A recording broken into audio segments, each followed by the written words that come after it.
Hey nerds, Alex here from Nerds Being Geeks, and I just won my water badge. Let's get into it.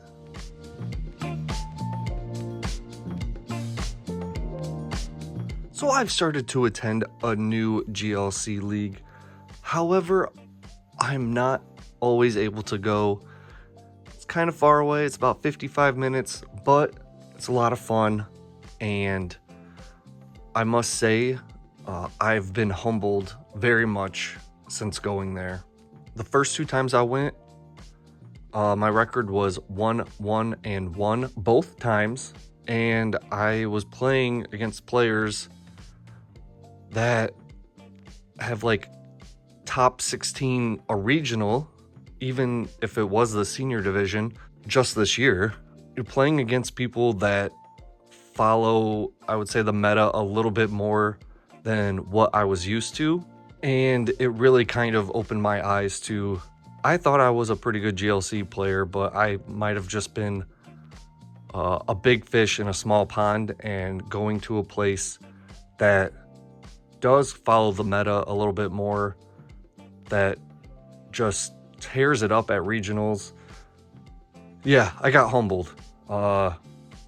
And I was finally able to go, and I went 3-0 with my water deck.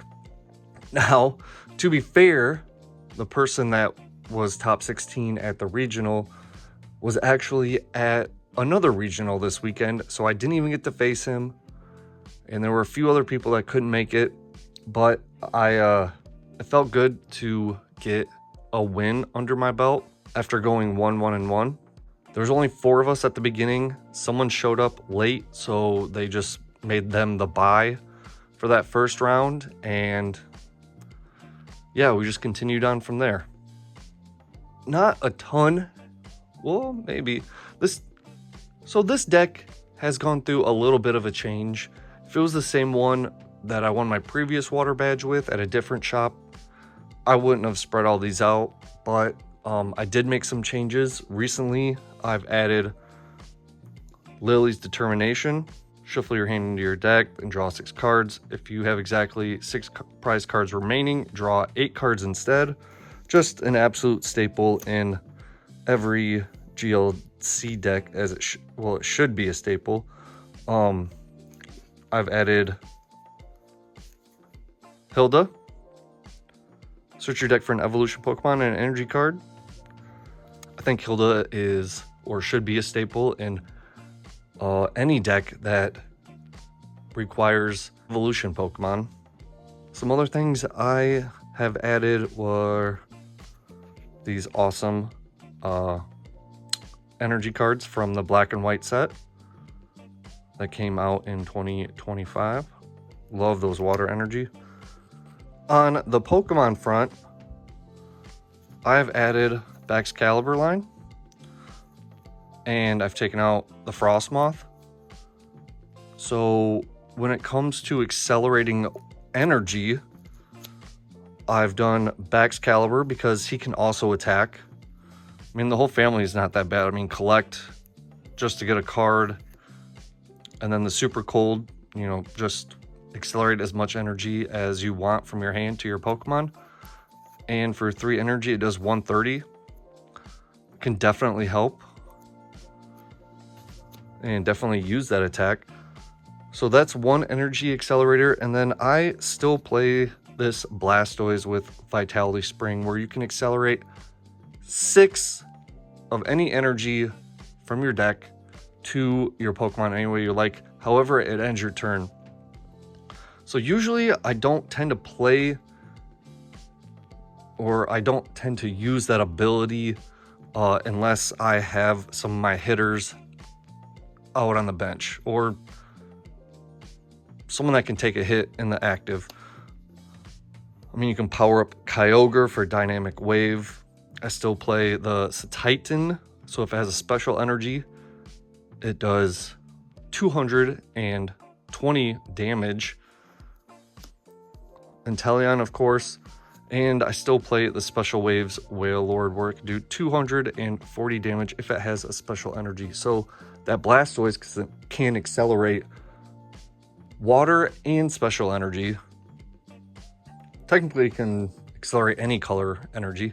I mean, even Blastoise, you power that up. If you put 4 water energy on it, that's over 200 damage too. This deck is playing 3 attackers that can hit over 200 damage, 2 energy accelerators, 180 damage snipe, and some draw support Pokemon in the Inteleon line and Octillery.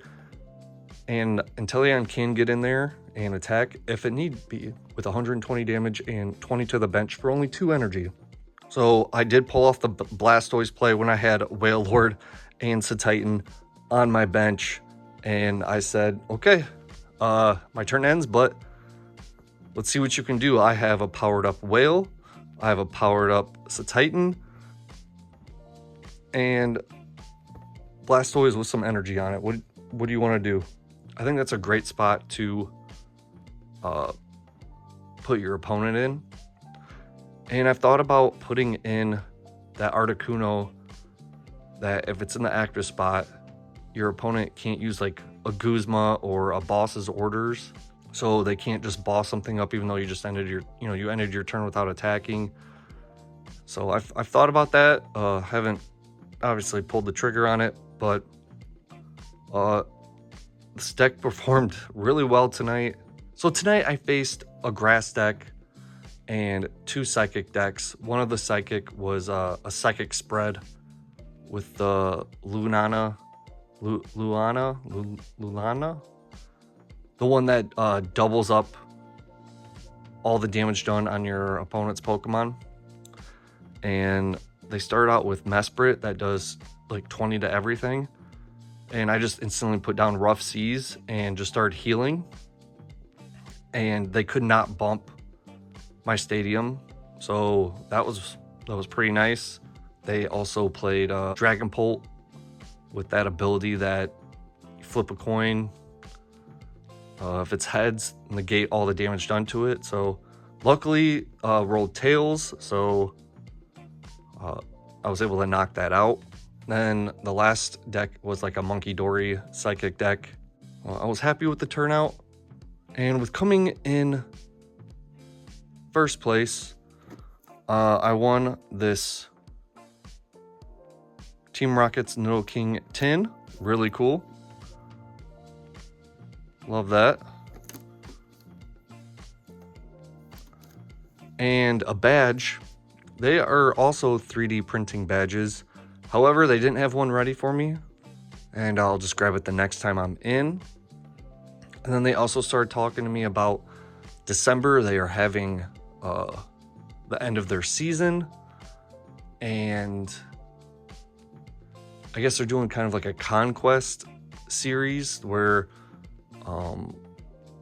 you can only enter the tournament if you've won a badge, kind of like what Full Grip does, and you can only play with the decks or the deck types that you've won with throughout the year. That will be pretty interesting. I have only won with water, so here we go. This is probably what I'll have to bring because I don't know if I'll be able to go out there before the end of their season in December. It was good to get that monkey off my back of going 1-1-1. We'll see how it goes next time, but I was stoked. Won a tin. All right, appreciate you guys watching, and I will see you in the next one.